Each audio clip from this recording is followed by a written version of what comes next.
Hello बच्चों, महात्मा जी ज्ञान YouTube channel पर मैं आप सबों को स्वागत करता हूँ।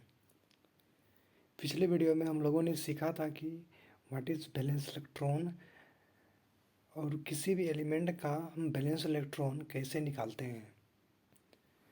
वैलेंस इलेक्ट्रॉन को भी बहुत अच्छे से समझा था। यदि आपने इस वीडियो को नहीं देखा है तो वैलेंसी ऑफ एलिमेंट के पहले वैलेंस इलेक्ट्रॉन क्या होता है यह जानना बहुत ही ज़रूरी है। इसीलिए इसके पहले वो वीडियो अगर देख लें तो ज़्यादा समझ में आएगा वैलेंसी ऑफ द एलिमेंट। तो आज हम लोग इसमें पढ़ेंगे वैलेंसी ऑफ एलिमेंट्स। यदि आप इस चैनल पर नए हैं तो आपको बता दें कि इस पर क्लास 9 के केमिस्ट्री के 2 chapter structure of item and item S molecules दोनों का प्लेलिस्ट चैनल में मिल जाएगा, तो वहाँ से जाकर आप देख सकते हैं।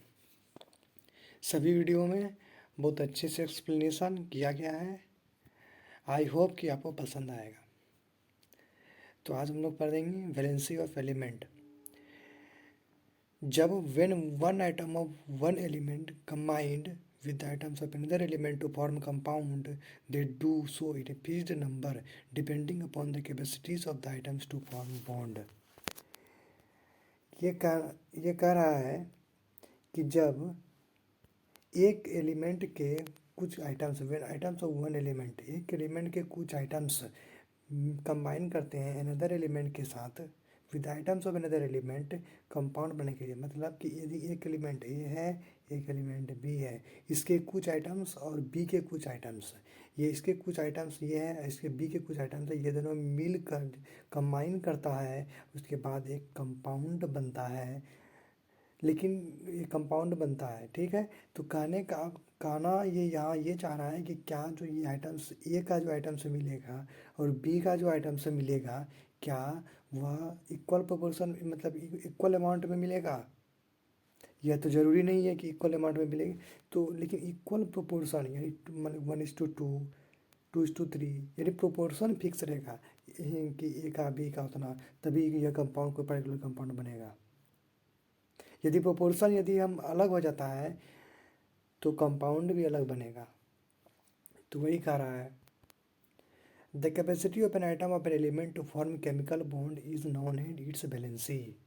मतलब कि किसी एलिमेंट के आइटम्स का क्या कैपेसिटी है क्या बनाने के लिए, केमिकल बॉन्ड को बनाने के लिए। किसी केमिकल बॉन्ड को बनाने के लिए किसी एलिमेंट के आइटम्स का क्या कैपेसिटी है उसको वैलेंसी कहा जाता है। Valency of an element decides the number of other items which get combined with one atoms of that element। Valency यह किसी भी एलिमेंट का वैलेंसी यह डिटरमाइन करता है, यह डिसाइड करता है कि उस एलिमेंट का एक आइटम के साथ दूसरे एलिमेंट का कितने नंबर ऑफ आइटम्स जो है कंबाइन करेगा किसी पार्टिकुलर कंपाउंड को बनाने के लिए।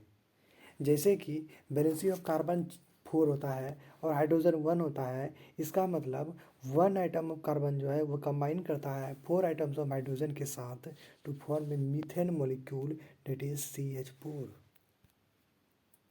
वैलेंसी ऑफ एन एलिमेंट को हम balance of the electron element भी कहते हैं, या कंबाइनिंग कैपेसिटी भी कहते हैं, या combining number of the element भी कहते हैं, लेकिन जनरली जो है वह वैलेंसी ऑफ एलिमेंट ही कहा जाता है और अदर नेम्स को याद रखने का ज़रूरत नहीं है। वैलेंसी ऑफ द एलिमेंट जो होता है वह डिसाइड कहाँ से होता है, कैसे हम पता करेंगे कि इस एलिमेंट का वैलेंसी ये है उस एलिमेंट का वो है। तो वैलेंसी ऑफ द एलिमेंट जो डिसाइड होता है नंबर ऑफ वैलेंस इलेक्ट्रॉन, जो कि पिछले वीडियो में मैंने बताया था। तो आगे बढ़ने से पहले एक बार फिर कहते हैं कि यदि वीडियो अच्छा लग रहा है तो लाइक ज़रूर करें और दोस्तों के साथ शेयर भी करें, और यदि अभी तक सब्सक्राइब नहीं किया है तो सब्सक्राइब तो ज़रूर ही कर लें। तो आगे बढ़ते हैं। अब relation between valency and valence electron. Valency of an element depend on number of valence electron in its atom because only valence electron take part in chemical bonding। किसी भी एलिमेंट का जो वैलेंसी है, किसी भी एलिमेंट का valency number of valence electron पे depend करता है, क्योंकि वैलेंस इलेक्ट्रॉन ही वह इलेक्ट्रॉन्स होता है जो कि outermost orbit of the item में रहता है और वह केमिकल बॉन्डिंग में पार्टिसिपेट करता है। वैसे इलेक्ट्रॉन्स जो न्यूक्लियस के पास, जैसे कि ये न्यूक्लियस के पास यहाँ K shell, L shell, M shell इस तरह से रहता था। तो ये के वाला ये केमिकल बॉन्डिंग में पार्टिसिपेट नहीं करता है, क्योंकि वह रिपल्सन में अट्रैक्शन में रहता है विद द न्यूक्लियस। किसका अट्रैक्शन? जैसे कि यहाँ पे इलेक्ट्रॉन आता है, इसमें इलेक्ट्रॉन रिवॉल्व करेगा, इलेक्ट्रॉन निगेटिव चार्ज होता है, यहाँ पे प्रोटॉन पॉजिटिव चार्ज है न्यूक्लियस में, दोनों के बीच अट्रैक्शन होता है, ये इसको जाने नहीं देता है न्यूक्लियस उसको बाहर। तो वैलेंसी ऑफ एन एलिमेंट जो है या तो नंबर ऑफ वैलेंस इलेक्ट्रॉन के इक्वल होगा, या फिर कितने नंबर ऑफ इलेक्ट्रॉन रिक्वायर्ड होंगे 8 इलेक्ट्रॉन पूरा करने में, यानी आउटर मोस्ट ऑर्बिट को कम्प्लीटली फिल्ड करने के लिए कितने एलिमेंट की ज़रूरत पड़ेगी, वही होगा वैलेंसी। हम पिछले वीडियो में हमने देखा था कि नोबेल गैस के बारे में चर्चा किया था, जिसमें कि नोबेल गैस के आउटर मोस्ट ऑर्बिट्स में जो नंबर ऑफ इलेक्ट्रॉन्स रहते हैं वो कम्प्लीटली फिल्ड रहते हैं। क्यों कितना रहता है? 8 रहता है। केवल एक लिथियम ही ऐसा नोबेल गैस था जो जिसमें कि आउटर मोस्ट ऑर्बिट में इलेक्ट्रॉन्स कितने थे? 2 थे। तो एक्सेप्शन था। तो किसी मेटल है, मेटल जैसे कि 281 मेटल, हम जैसे मेटल जैसे कि सोडियम, इसका ऑर्गेनाइजेशन हो गया 2, 8 और 1।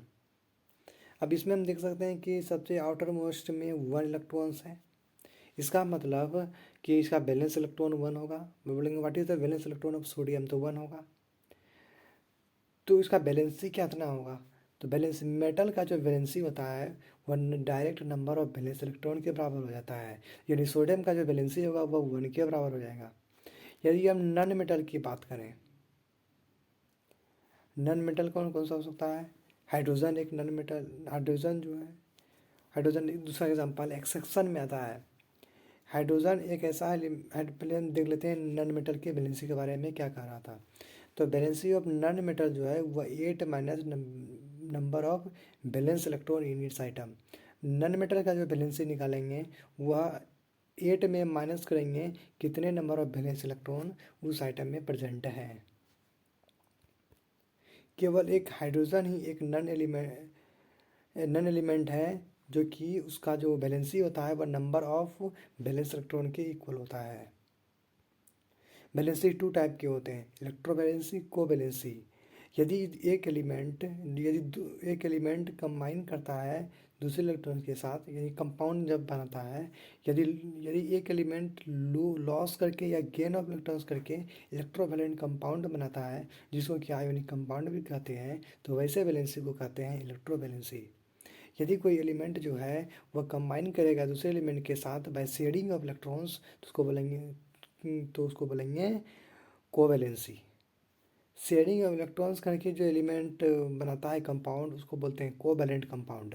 यानी इलेक्ट्रोवैलेंसी में जो कंपाउंड बनेगा उसका नाम होगा electrovalent compound, which is commonly known as ionic compound. और जबकि कोवैलेंसी में जो एलिमेंट बनेगा उसको बोलेंगे कोवैलेंट कंपाउंड। आई होप कि इतना तो अच्छा से समझ में आ रहा होगा, इसमें तो कोई दिक्कत नहीं आ रहा होगा। ये तो बहुत ही आसान था, क्लियर था कि इलेक्ट्रोवैलेंसी में इलेक्ट्रोवैलेंट कंपाउंड बनेगा और कोवैलेंसी में कोवैलेंट कंपाउंड बनेगा।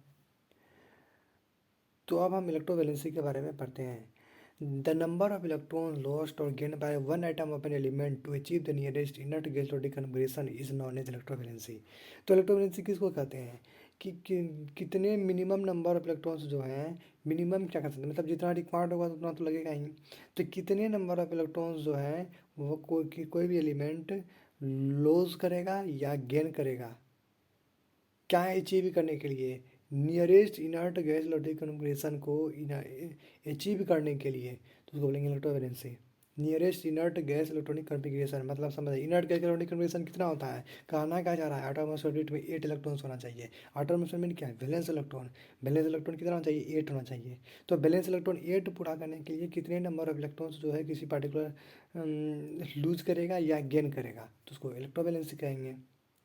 The element which loose electron form positive. अब ऐसे एलिमेंट जो कि इनर्ट गैस इलेक्ट्रॉनिक कन्फिग्रेशन को अचीव करने के लिए इलेक्ट्रॉन का लूज करेगा, इलेक्ट्रॉन दान करेगा, तो उसको बोलेंगे कि वह पॉजिटिव इलेक्ट्रोवैलेंसी शो कर रहा है। अब ऐसे एलिमेंट जो कि इलेक्ट्रॉन को गेन करेगा, निगेटिव आयन बनाएगा, उसको निगेटिव इलेक्ट्रोवैलेंसी कहेंगे।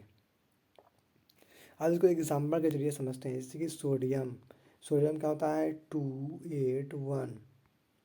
अब 1 इलेक्ट्रॉन से आउटर मोस्ट ऑर्बिट में, तो यह क्या करेगा, nearest inert gas electronic configuration को अचीव करने के लिए यह क्या करेगा, यह 1 इलेक्ट्रॉन को डोनेट कर देगा, ताकि ये डोनेट करने के बाद इसमें क्या बचेगा 28। तो आउटर मोस्ट में 8 हो गया, इनर्ट गैस इलेक्ट्रॉनिक कन्फिग्रेशन को अचीव कर लिया, तो यह क्या बन जाएगा पॉजिटिव आयन बन गया, क्योंकि यह इलेक्ट्रॉन को लूज किया, एक इलेक्ट्रॉन को दान कर दिया, यह पॉजिटिव इलेक्ट्रोवैलेंसी शो कर रहा है। और जो कंपाउंड बनेगा यह बनेगा electrovalent compound, also known as ionic compound. इतना तो समझ में पूरी तरह से आ रहा होगा। यदि इसमें भी यदि कोई डाउट है तो तुरंत कमेंट करके बताएं। फिर उसी तरह हम कोई इलेक्ट्रॉन जो है वह ले लेता है। अभी तो इलेक्ट्रॉन हम डोनेट किया, दो इलेक्ट्रॉन डोनेट कर देखें।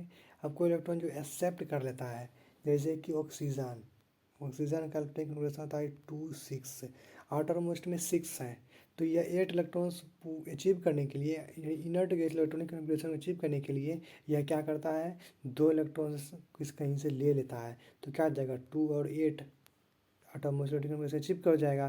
तो यही तो इसका मकसद था, कंपाउंड बनाने का यही तो किसी भी एलिमेंट का मकसद होता है, तो वह चिप हो गया, तो यह क्या हो जाएगा इलेक्ट्रोवैलेंट कंपाउंड बना लेगा किसी एलिमेंट के साथ। तो इसी का एग्जांपल है sodium, magnesium, aluminium, chlorine, oxygen, nitrogen. अब इनर्ट गैस है, इनर्ट गैस यानी क्या, नोबल गैस, उसका इलेक्ट्रॉनिक कैलकुलेशन है 8 इलेक्ट्रॉन्स ऑलरेडी आउटर मोस्ट में, तो उसको कितना इलेक्ट्रॉन, उसका वैलेंसी क्या होगा, इलेक्ट्रोवैलेंसी क्या होगा। तो ऑलरेडी जब 8 इलेक्ट्रॉन्स है तो ना तो उसको चाहिए इलेक्ट्रॉन्स, ना वो डोनेट करेगा, यानी उसका कोवैलेंसी जो हो जाएगा, सॉरी उसका जो वैलेंसी हो जाएगा वो जीरो हो जाएगा, यानी इलेक्ट्रोवैलेंसी जीरो हो जाएगा। क्योंकि नोबेल गैस, इसलिए नोबेल गैस जो है कभी किसी के साथ कंपाउंड नहीं बनाएगा। आगे जब 10 क्लास में जाएंगे या 11 क्लास में जाओगे, 12 क्लास में जाओगे, तो कभी भी इनर्ट गैस जो है किसी के साथ कंपाउंड नहीं बनाता है। तो उसका रीज़न यही है कि उसके में आउटर मोस्ट ऑर्बिट जो है फ्री रहता है। आई होप कि जिस एनर्जी के साथ मैंने आपको पढ़ाया, आप उसी एनर्जी के साथ इस वीडियो को शेयर करेंगे, सब्सक्राइब करेंगे। Thank you, best of luck. आज के लिए बस इतना ही, वीडियो को यहीं पर ख़त्म करते हैं।